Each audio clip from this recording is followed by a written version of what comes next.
el mismo entrevistado le dice al conductor, como te acabo de decir, como acabo de mencionar, ¿y eso por qué ocurre? Porque...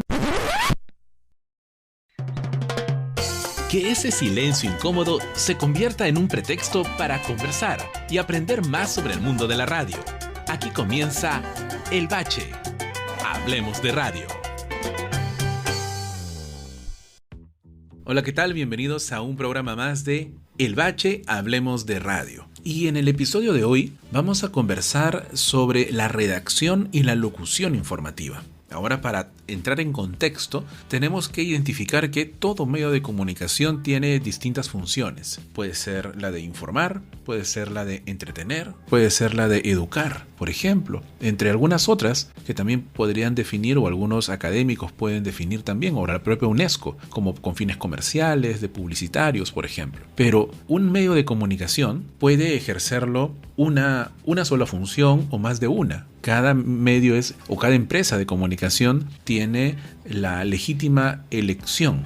Ahora bien, a partir de ahí, cada medio de comunicación, hablemos por ejemplo la televisión, los periódicos o la radio, tiene sus características propias. Por ejemplo, para el espectador de televisión tiene el recurso visual, las imágenes, el video, y también complementado con el audio. Para el lector, para el público lector, tiene la posibilidad de releer cualquier parte en el momento que desee, ya sea en el físico o en digital. Pero para el oyente de radio, necesariamente tiene que estar utilizando solo el sentido del oído, compartiendo la atención con otras actividades, y tiene que estar pendiente también, de cierta manera, no al 100%. Entonces, cada medio tiene sus propias características, y eso ¿a qué conlleva? Conlleva a que el comunicador tiene que saber estas características para poder construir un mensaje a la medida del medio, a la medida de las características de este y del público al que se dirige, porque si no, el mensaje no va a ser exitoso. Y para que esto ocurra en una radio, por ejemplo, informativa,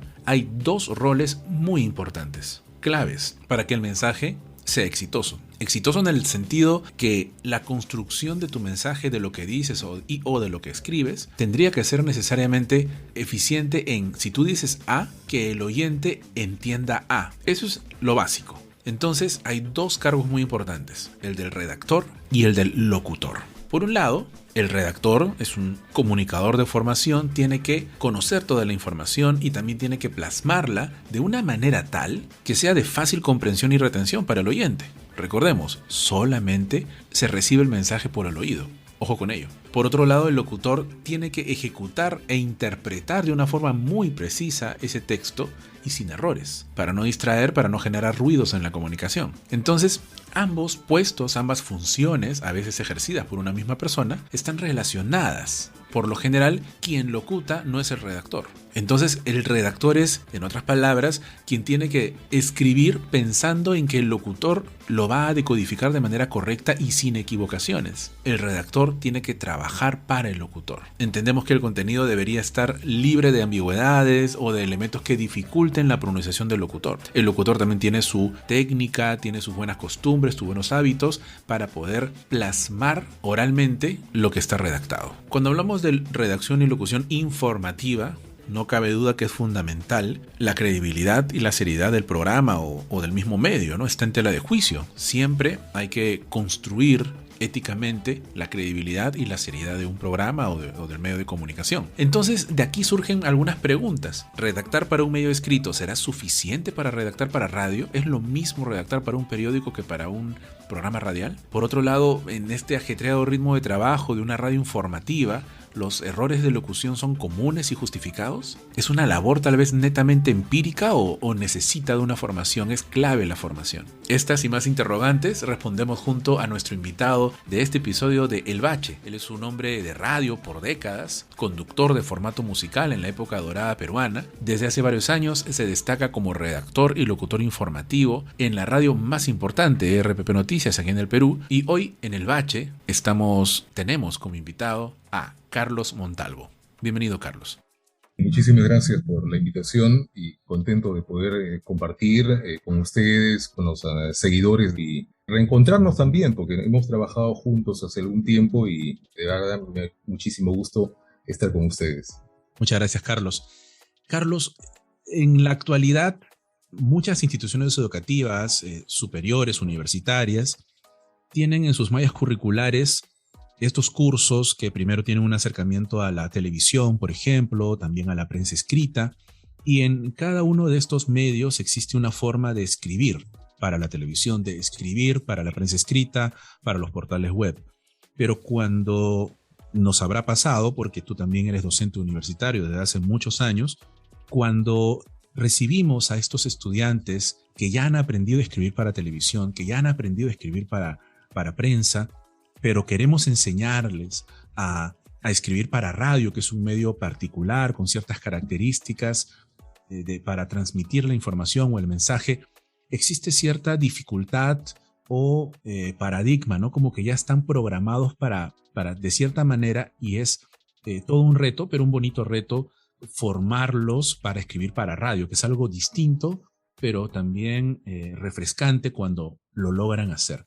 Desde tu experiencia, de tus amplios años de experiencia como redactor y locutor de noticias, o en este caso informativo, ¿cuáles serían esas características que tú consideras indispensables que todo comunicador tiene que tener para redactar para este medio radial?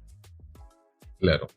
Bueno, netamente hablando de radio, sí necesitamos que el mensaje sea directo, que sea claro y que sea rápido, ¿no? Directo porque cuando uno le da mucho rodeo a la información y la presenta de esa manera, el público se puede distraer y finalmente termina no entendiendo lo que queremos indicar, ¿no? Ahora, ser claros, por supuesto, ¿no? Hay que indicarle rápidamente lo que queremos, cuál es la información que queremos darle a conocer. Hace un tiempo publicó un autor un resumen de un estudio que él había realizado acerca de la cantidad de palabras que se podían emplear para que las personas puedan entender el mensaje. Entonces, este autor ha publicado un libro dentro de los varios que ha hecho, pero este libro estaba dedicado justamente a la redacción de informaciones.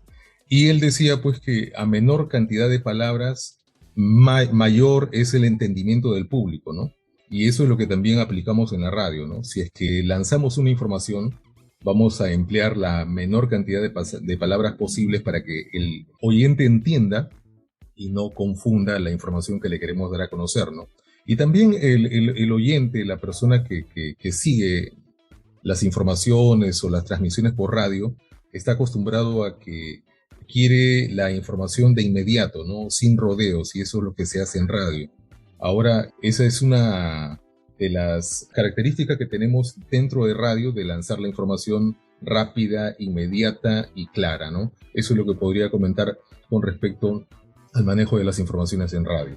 Dos datos importantes que se rescatan de lo que acabas de comentar. Primero, la cantidad de palabras por oración, entiendo. Es decir, pocas palabras por oración para que solamente se emita una idea por oración, que debería ser lo lógico, claro, el sentido común, pero que quizás los que arrastran el tipo de redacción de otros medios les cuesta un poquito. Pero tampoco yéndonos al otro extremo, al que yo le llamo el escribir como Tarzán, ¿no? El comerte las preposiciones, claro, sino algo entendible como normalmente nos podemos comunicar, pero comunicando una idea por oración. En mi caso, yo recomiendo 4 o 5 oraciones por párrafo. No sé cuál es tu estilo o la forma en que en RPP Noticias, por ejemplo, suelen redactar. Bueno, por ejemplo, para el caso de radio, se estila que la redacción de informaciones sea lo más corta posible, ¿no? Que la nota sea en todo caso la más corta posible, ¿no? Si hablamos de titulares, los titulares sí definitivamente tienen que ser cortos. La idea es que sean de una línea y media, y que no excedan ese límite para evitar confundir al oyente, ¿no? Siempre recordando esas claves principales del periodismo: qué, cuándo, dónde, por qué. Obviamente eso siempre tiene que ir dentro del párrafo del titular, y también la fuente, que es importante, ¿no? A veces algunos compañeros evitan, sobre todo los alumnos mayormente, que evitan mencionar la fuente, o en todo caso olvidan mencionar la fuente, ¿no? No así lo que ya estamos en la práctica cotidiana, ¿no? Pero sí muchos alumnos, que me ha pasado, porque como bien dijiste, estamos dedicados a la docencia también, entonces tenemos contacto constantemente con alumnos de los últimos ciclos, pero que por algún motivo siempre olvidan citar la fuente, ¿no? Y ese es un tema muy importante que debemos tener en cuenta. Hace algunos años, unos 4 o 5 años más o menos, tuve la suerte de participar en una cita que daban periodistas del Clarín de Argentina, y ellos recomendaban muchísimo el utilizar, por ejemplo, dentro de un texto informativo, en el primer párrafo, la noticia y la fuente. Y hacían mucho hincapié en este tema porque luego también yo me di cuenta que tenían mucha razón, ¿no? Normalmente uno se involucra siempre con la información que ve al comienzo, ¿no? Lo que uno ve al comienzo es el primer párrafo de la nota informativa. Y si ahí está la fuente, que yo califico que está buena, y si la información corresponde, entonces me voy a seguir involucrando con el tema, ¿no? Pero si yo veo el primer párrafo y luego la fuente no aparece, yo podría tener dudas de que esa información sea valedera o no. Por eso creo que esa recomendación que nos daban los colegas del Clarín era muy importante, ¿no? El siempre en el primer párrafo utilizar la noticia y la fuente, y ya luego comenzar con las descripciones posteriores secundarias en los siguientes párrafos, ¿no? Pero básicamente lo que quería hacer hincapié en la pregunta que me hacías, las notas informativas en radio se trabajan con un promedio de 3 párrafos, exagerando de 4, porque se han hecho estudios donde se nota que el público no resiste informaciones muy extensas. Entonces se trata de brindarle al público la información clara, precisa, directa y corta para que la pueda entender, ¿no? Estás escuchando El Bache. Una pausa y seguiremos hablando de radio. Las rutas de Eric, conectando paladares. Peruano que se respeta, conoce los mejores secretos de la comida peruana y también escucha el mejor podcast de nuestra cocina. ¿Sabes cuál es? Las rutas de Eric. Búscalo en tu plataforma favorita. Las rutas de Eric, conectando paladares. Si te apasiona el guión y el mundo audiovisual, refuerza tu pasión en talleres 100% prácticos y en tiempo real. Inscríbete en el taller de guión de Input Capacitaciones. Búscanos en redes sociales como Input Capacitaciones. Hola, soy Mateo. Les cuento que mi papá tiene un podcast en el que habla sobre su feliz vida desde que yo nací. Se llama Papá con Todo. Van a encontrar historias divertidas, algunas conversaciones con otros papás bien chéveres y mi participación especial, obvio. Ya, papá, te toca. Hola, yo soy Sergio y para mí participar activamente de la crianza de mi hijo es fundamental. Si quieren conocer mi visión de la paternidad, busquen y escuchen Papá con Todo en su plataforma favorita. ¡Nos escuchamos! Y no olviden suscribirse. Seguimos en El Bache. Hablemos de radio. Claro, y no es por hablar mal del público, sino porque el oyente de radio está haciendo otras actividades y capturar o mantener su atención es bastante complicado, es todo un reto para quienes hacemos radio. Entonces se justifica que sean pocas y precisas cantidades de párrafos, entonces entiendo. Precisamente justo lo que acabas de decir, David, cuando uno escucha radio, generalmente, muy bien lo has dicho, está uno haciendo otras cosas, ¿no? Por ejemplo, yo soy taxista, estoy haciendo mi trabajo cotidiano, me estoy acompañando con la radio, pero no estoy con mi atención total a la radio, ¿no? Entonces, si la radio se demora en darme la información, yo imposible que siga pues todo ese contenido, ¿no? Entonces quería hacer hincapié en ese tema que acabas de mencionar, David. Atención relacionado a la retención, o sea, ambos están muy ligados y eso es lo que siempre tiene que tomar en cuenta un redactor para radio. Ahora, en este caso en particular, tienes el privilegio de ser redactor, tener una formación en comunicaciones y aparte también ser locutor, ya quien ha comenzado a escucharte en esta entrevista y quien no te ha escuchado, que espero que sean pocos, quien no te ha escuchado ya en RPP Noticias, eres redactor y locutor, que es algo interesante, un perfil bastante completo en tu caso, pero que no es el caso, no es la mayoría. Normalmente es un redactor que escribe para otros locutores, ¿no? Pero como estos son dos roles dentro de toda una lista larga de un proceso, de un flujo de trabajo donde participan el editor, el director periodístico, los productores de cada programa, los conductores y los propios locutores. ¿Cuál es esta dinámica en el día a día? ¿Cuál es este flujo que sigue una noticia desde que ocurre un incendio hasta que es emitido por el locutor? ¿Nos podrías acercar a este día a día, por favor? Claro. Mi función comenzó en la radio informativa como locutor. Yo tengo una formación inicial de locutor, pero también una formación de comunicador y de periodista, porque también he tenido formación universitaria, ¿no? Y gracias a eso es que, digamos, he podido alternar los dos oficios y bueno, que ahora en la actualidad se ha vuelto ya común, ¿no?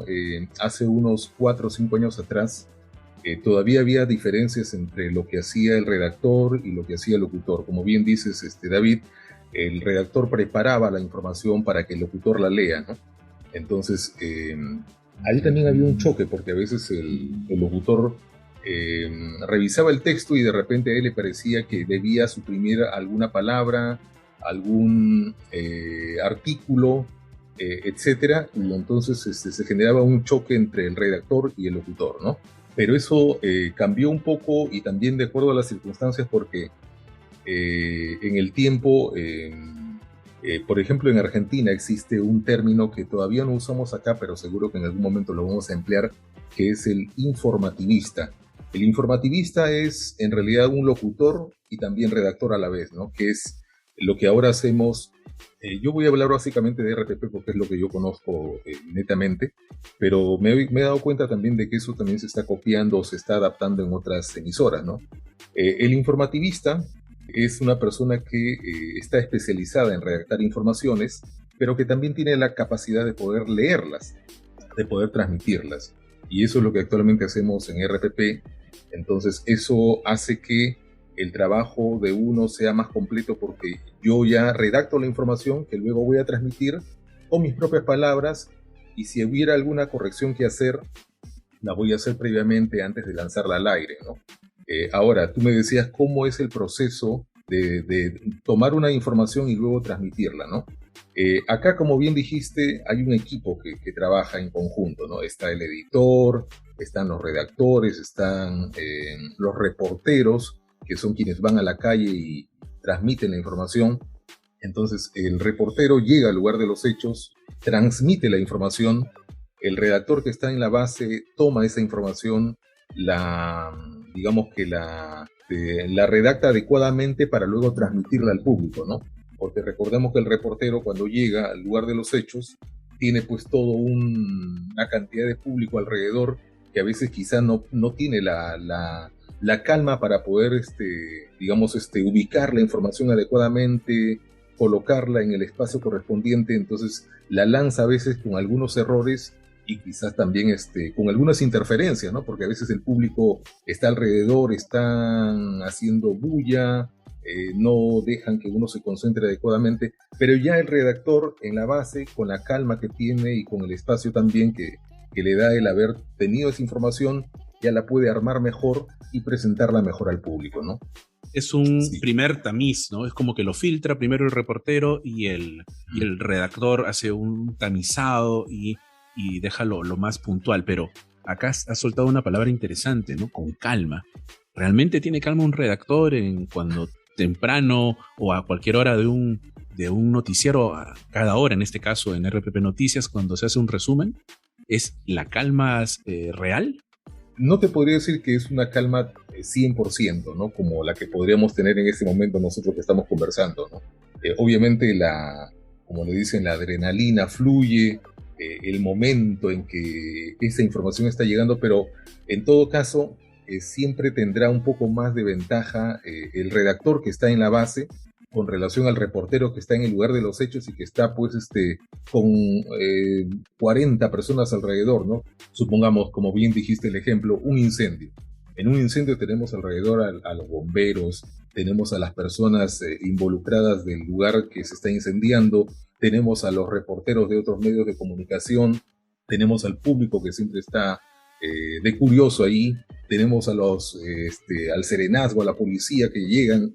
Entonces te das cuenta la cantidad de gente que está alrededor de uno, y obviamente ese mismo espacio que comparte el reportero ya no lo comparte el redactor está un poco ligeramente más tranquilo porque alrededor mío de repente solamente estoy yo recibiendo la información, entonces tengo hasta cierto punto la ventaja de tener un poco más de calma con relación al reportero. A eso me refería, no necesariamente a que la calma total, porque eso no creo que exista definitivamente, ¿no? Un ambiente más idóneo para la concentración y la redacción. Claro, la adrenalina en radio creo que es lo que atrae y lo que mantiene también a los que hacemos radio. Claro. Tú definitivamente en tu formación como periodista, como comunicador y en tu experiencia por todos estos largos años, tienes referentes definitivamente, ya nos podrás mencionar algunos de ellos, en quienes te basaste, a quienes admiras, a quienes sigues admirando en la actualidad.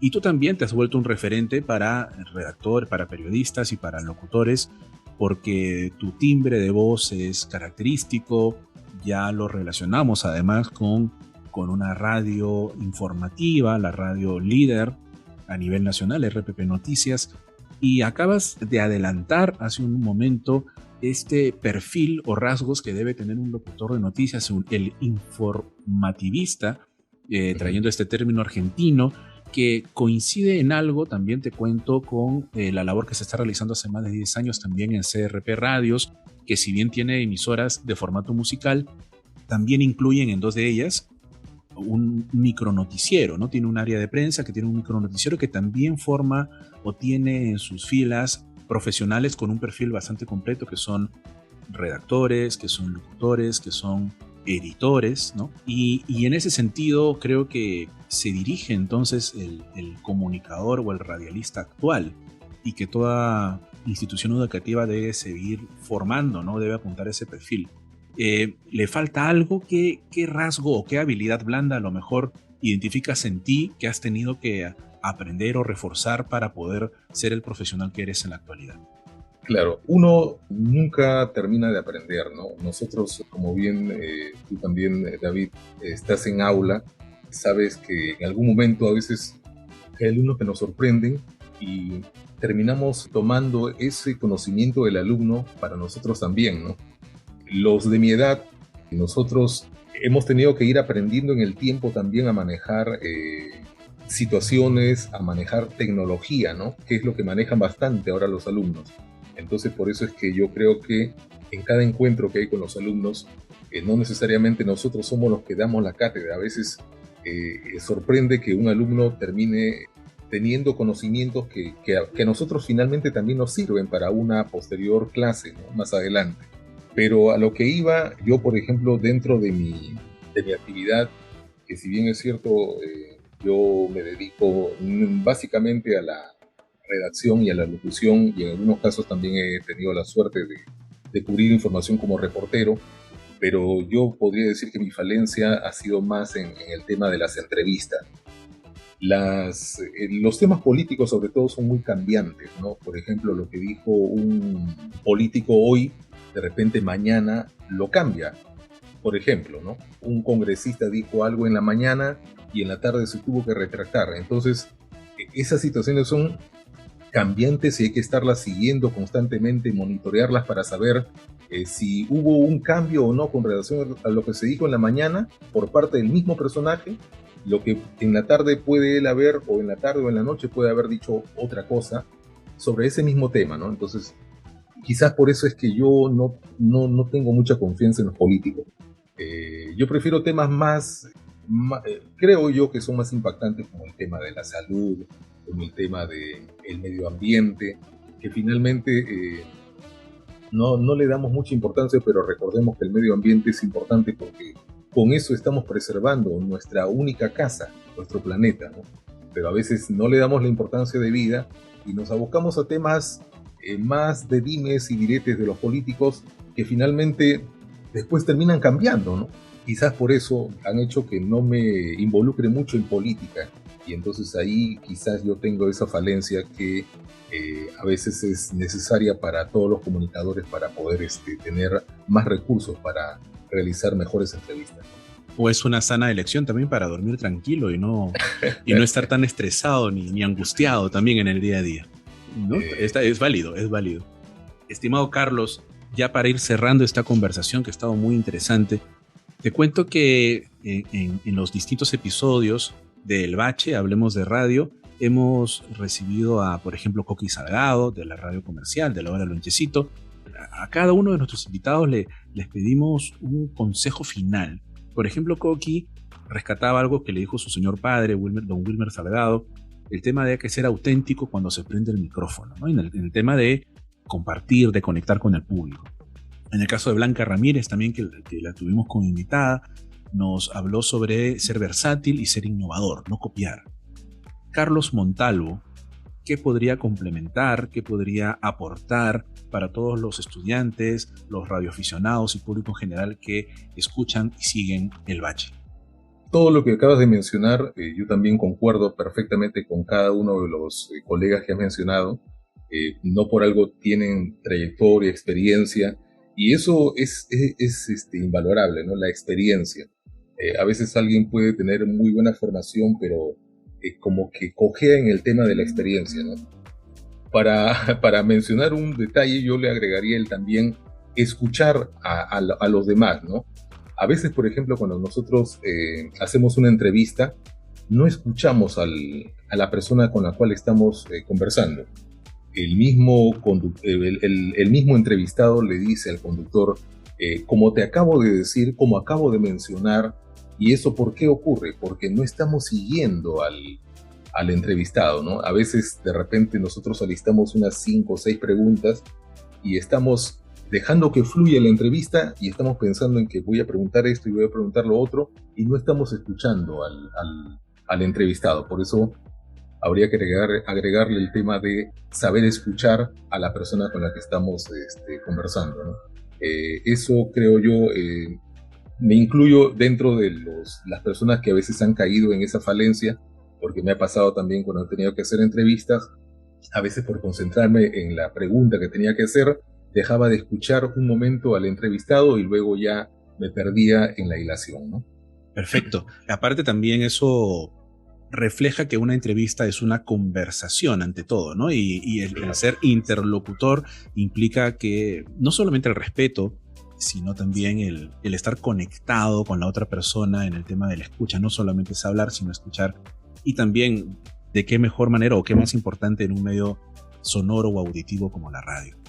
Carlos Montalvo, te agradezco muchísimo el haber estado aquí en este episodio del Bache, Hablemos de Radio, y definitivamente tenemos que volver a conversar de este y otros temas. Muchas gracias, Carlos. Gracias, David. Hasta una próxima oportunidad. Muy amable. Este episodio de El Bache fue producido por Mari Carmen Rojas. En la conducción, David García Granara. El tema principal de El Bache fue compuesto y producido por Franz Márquez. Las cortinas musicales son de Epidemic Sound. La postproducción de El Bache está a cargo de Aurora Estela. El Bache, Hablemos de Radio.